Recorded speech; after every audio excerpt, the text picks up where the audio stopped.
Welcome, aspirants. Welcome to Shriram IAS YouTube channel. My name is Saurabh, and in this series of one PYQ a day, today is the day for disaster management, and that is why I'm here. We are going to discuss a mains previous year question of year 2023 today, related to disaster management. So, those of you who are writing this year mains, disaster management is absolutely critical. At least two 15-marker questions and at least up to two questions for 10-marker are repeatedly being asked by the UPSC. So, it's a very important topic. Now, let's jump into our question that I have for you. And this is the question that they have asked in 2023 mains. Question goes like that: dam failures are always catastrophic, specifically on the downstream side, resulting in a colossal loss of life and property. Analyze the various causes of dam failures. Give two examples of large dam failures. 10 marks, 150 words. So, as I always say in this class, that is that for mains answer writing, you have to be very concise, very structured, innovative, imaginative, और आपका जो answer होगा वो एक comprehensive answer होगा with in the word limit that they have prescribed.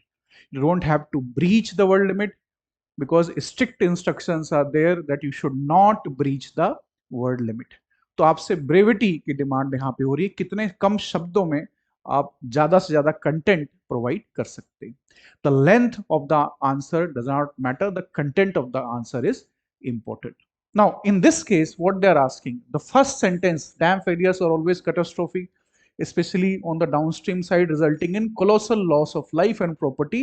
This is a definitive statement. वो statement दे रहे हैं. This is a definitive statement. The real question starts from here.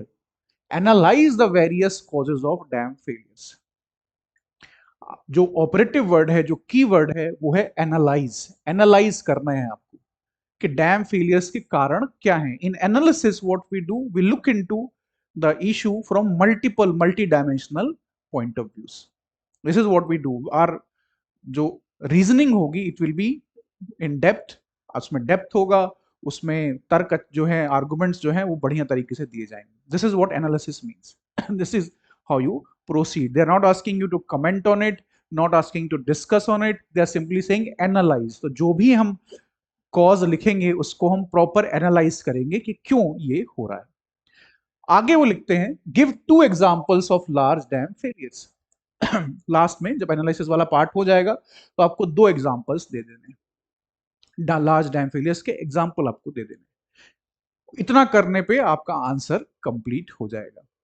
There is no need to tell you, explain कि why and how the consequences are very bad. Things will, जो impact होगा चाहे वो biodiversity के ऊपर हो या फिर वो इंफ्रास्ट्रक्चर के ऊपर हो, ह्यूमन लाइव्स के ऊपर हो, they are not asking you this. उन्होंने जो पहला सेंटेंस दिया है वो डेफिनेटिव इन नेचर है. तो how would you start, how would you go for writing the introduction of the answer? Introduction, which is the face of your answer, sets the tone for the entire answer. In 10 marker questions, there is, yes, this idea that you don't have to write the introduction per se, just jump into the answer directly, because always you are short of time, paucity of time is a very serious issue there. So jump with the body in case you don't have the time. Yes, otherwise एक line लिखने में बहुत नुकसान आपका नहीं होगा. Just write one line if you have time to write. Obviously just start with either the definition. You can start with the definition of the dam failure. Nothing serious here, just define kar do dam failure kya hota hai.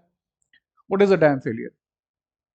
Dam failure is nothing but the breach of the dam structure. That is dam failure. Dams are built for what? Power generation, irrigation facilities, drinking water capacity को augment करने के लिए dams बनाए जाते हैं. A dam is what? An embankment. एक wall खड़ी की जाती है, उसके पीछे वाटर रिजर्वायर में स्टोर होता है. तो स्ट्रक्चर ब्रीच हो जाना डैम का, this is what? Dam failure. एक डिफिनेशन सिंपल सी आप स्टार्ट कर सकते हो. Either you can start with what where they have stopped here. The dam failures are very catastrophic. You can talk about the necessity of protection of dam's structure. The dam safety is absolutely critical for protecting lives downstream. इसके साथ शुरुआत कर सकते हो आप। This is also one way of writing. Generally we prefer the definition part, और simply you can built on it and थोड़ा सा इसमें आप एक्सप्लेनेशन प्रोवाइड कर सकते हो, जो उन्होंने पहला डेफिनेटिव स्टेटमेंट दिया है इसके ऊपर। Loss of lives are great severe situation, so that's why dam safety is very very important. Dam safety से शुरुआत करोगे वहां, क्योंकि वो डैम सेफ्टी के बारे में बात कर रहे हैं, उसके ऊपर थोड़ा एक्सप्लेनेशन बिल्ड कर देना। This is also one way of writing. The simple and most trusted way of writing is definition के साथ शुरुआत करो, एक या दो लाइन में आपको खत्म कर देना। हो सकता है आपको ये लग रहा हो कि इसमें थोड़ा सा we can build on the explanation further and you can write also about the colossal जो लॉस ऑफ लाइफ होगा। तो ह्यूमैनिटेरियन कॉस्ट, इंफ्रास्ट्रक्चरल कॉस्ट, ये भी कॉस्ट इनबिल्ट होते हैं जब डैम फेलियर होता है। Lives are lost, there are many such issues, तो उसके ऊपर भी आप एक्सप्लेनेशन बिल्ड कर सकते हैं। Then you will go with the body of the answer, and here you will analyze. This is where the proper answer will start. Analyze आपको करना है, कौन से कारण हैं जिनकी वजह से डैम फेलियर्स होते हैं। तो first and foremost reason would be, you can write that in points also, और simply you can use the dot method also. Points also will work. Simply write with the structural failure. This is the most dangerous and unfortunately the most dominant failure. India में more than 5,000 dams are existing. As per a variety of reports, more than 50% of them are older dams. India is among the top 3 countries in dams construction, large dam construction. तो structural failure हो जाता है dams के साथ।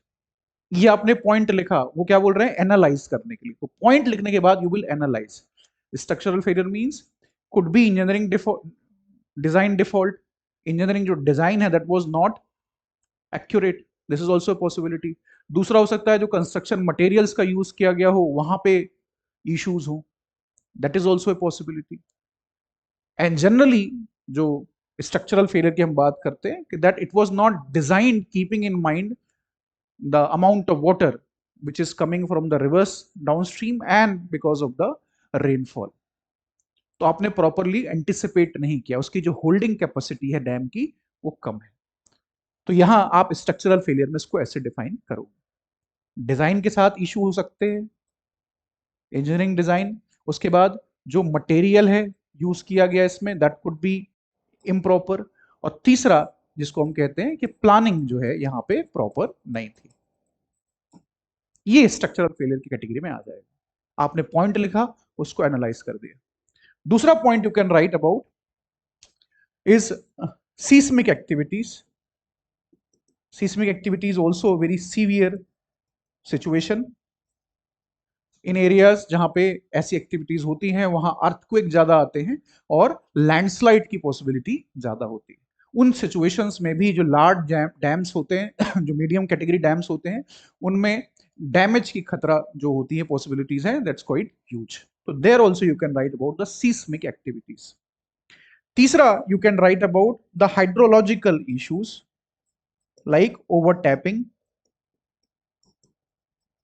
Hydrological issues like overtapping. Why?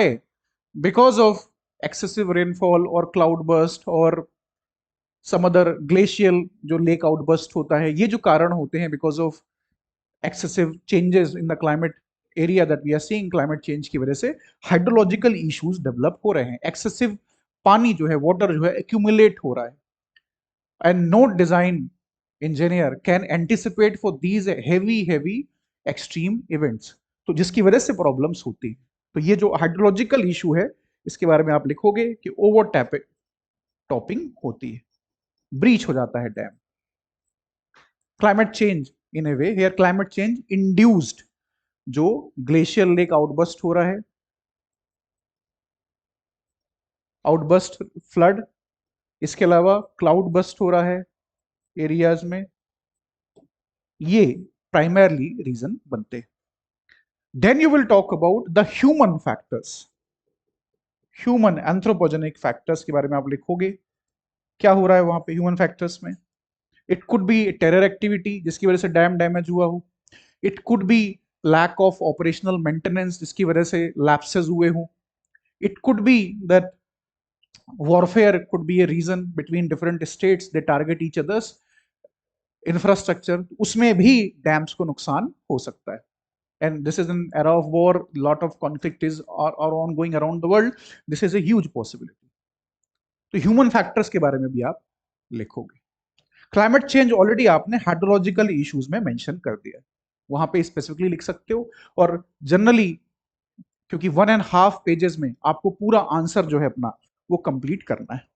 1.5 pages में ही 10 marker है, 150 words के का आपकी वर्ड लिमिट है. तो if you are writing around 8 to 9 words, around 14-15 lines it would be. So 2 page का स्पेस होता है, 1.5 में it will be over. So there you can separately also write the climate change, and here also it is quite categorically mentioned कि climate change यहाँ पे reason एक बनता है हाइड्रोलॉजिकल इश्यूज में. ह्यूमन फैक्टर्स के ऊपर फोकस ज्यादा यहाँ पे होना चाहिए. ये वाला जब पॉइंट आप लिखोगे तो उसको डिटेल में एक्सप्लेनेशन दोगे. This is how you will talk about foundational issues. और ऑल्सो समटाइम्स जो एक्सेसिव सिल्ट है वो एक्यूमुलेट होती है, इरोजन हो जाता है डैम का, कई बार क्लीनिंग नहीं होती प्रॉपर, सिल्ट की वजह से भी इश्यूज होते हैं, फाउंडेशनल इश्यूज इनको कहा जाता है. तो फाउंडेशन जो है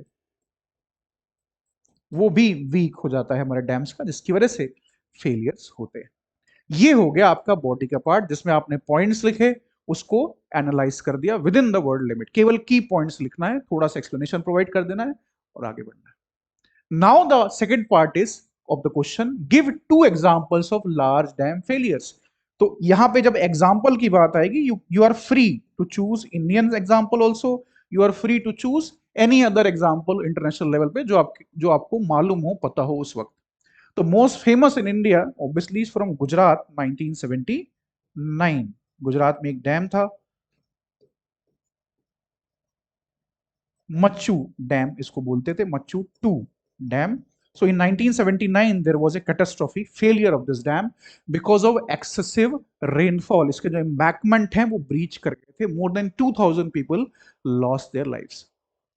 तो क्लाइमेट चेंज वाला एंगल और हाइड्रोलॉजिकल वाला एंगल दोनों यहाँ पे अप्लीकेबल था. स्ट्रक्चरल थोड़ा वीकनेस थी, जो वॉल थी वो इतनी मजबूत नहीं थी, ये ब्रीच हो गया और 2000 लोगों से ज्यादा की जान चली गई. तो आपको सिर्फ लिखना है डैम का नाम, ईयर लिख देना है और एक्सप्लेन एक लाइन में कर देना है कि वहां पे क्या हुआ, क्योंकि वो बोल रहे हैं लार्ज डैम फेलियर्स के बारे में आपको 2 एग्जांपल्स देने. दूसरा, you can write about a recent event in 2023 Ukraine, जब रशिया यूक्रेन की वॉर चल रही है जो, उसका एक एग्जांपल आप लिख सकते हो. वहां पे एक डैम है Kakhovka dam 2023, Kakhovka dam 2023, where the Russians have taken control of this dam. उन्होंने इसका कंट्रोल ले लिया अपने हाथ में. And then there was what we call the human factor, जिसकी वजह से ये डैम कोलैप्स हुआ और डाउनस्ट्रीम बहुत डैमेज इसमें हुआ. At least 4 dozen people have lost, confirm have lost their lives here, and lot of infrastructural damage also took place. तो 2023 में ये डैम फेलियर हुआ, मखोवा इसको बोलते हैं, 2023 यूक्रेन के अंदर. तो आपने इंडियन एग्जांपल भी दे दिया जो कि हिस्टोरिकल एग्जांपल है. It has been what 45 years around, 1979 को. And then you gave a recent example also. So now the examiner know that you know about this issue. You know the relevance of it, जो कि आपके definition में दिखाई दे जाएगा. Body part में you have mentioned all the important points, structural way में, organized way में, with substantiating your points, जो analysis वाला part है. And then you have given a historical and a contemporary example. Now comes one more crucial part where you struggle, and that is conclusion. How would you conclude this? How would you conclude this? So this is, remember, a generic question. It's not India specific question. तो इसमें आप conclude कर सकते हो India specific point of view को लेके, because this is an exam for what Indian civil service, even though India का mention नहीं है यहाँ पे, लेकिन background जो है इसका obviously it's about Indian dams. तो 2021 में एक डैम सेफ्टी एक्ट आया है, उसके बारे में आप लिख सकते हो. एक वर्ल्ड बैंक असिस्टेड DRIP एक प्रोजेक्ट है, उसके बारे में लिख सकते हो. Dam safety rehabilitation project DRIP DRIP, उसके बारे में लिख सकते हो. और simply you can write a generic point that dam safety is very crucial to avoid loss of lives and infrastructural damage. And जो आज का सिचुएशन है आपका पूरा जो आंसर है उसमें रिफ्लेक्ट होगा कि इंजीनियरिंग जो एक्यूरेसी है, इंजीनियरिंग जो एक्यूरेसी है, जो मटेरियल आप यूज कर रहे हैं या फिर जो भी स्ट्रक्चरल फाउंडेशन रखे जा रहे हैं, it should be keeping in mind the changes in the climate. Climate change will be a very serious issue. तो क्लाइमेट चेंज वाला एंगल भी आप इसमें डाल सकते हो. Either way you can write about it. Either you can take the Indian line that India के बारे में मेंशन कर दो 2021 और ड्रिप के बारे में एंड सिंपली कंक्लूड इट, और simply you can write a generic conclusion as well. लेकिन हमेशा आपको ध्यान रखना है, you don't have to summarise your answer in the conclusion. Conclusion summary नहीं. कंक्लूजन थोड़ा फ्यूचर ओरिएंटेड होना चाहिए. अब यहां पे इंडिया का मेंशन नहीं था, आपने सिर्फ इंडिया का मेंशन कर दिया ड्रिप और 2021 के डैम सेफ्टी एक्ट के बाद, जिसमें इंटेंसिव मॉनिटरिंग है, रिपेयर है, मेंटेनेंस ऑलरेडी इनबिल्ट है इन प्रोग्राम्स के अंदर, तो प्रॉपर एक कंक्लूजन बनेगा. This is how you right the conclusion part. तो generally you struggle with the introduction and the conclusion, rest of it the body and examples, this is what memory based and how good you are writing in a structured format. तो थोड़ा imagination अपना use करना है and don't be have any fear about writing the introduction. Introduction का फर्क पड़ता है, लेकिन उसमें आपको बहुत टाइम डिवोट नहीं करना, बहुत लाइंस डिवोट नहीं करना. 1 or 2 or 3 is the maximum line that you will write in A 10 marker. उसके ऊपर नहीं जाना. क्लियर है? So this was the question in 2023 disaster management. Those of you who are going to write the mains, keep writing, keep practicing. That will be very helpful when you will have the D day in front of you. I'll meet you again. Thank you for giving me your time.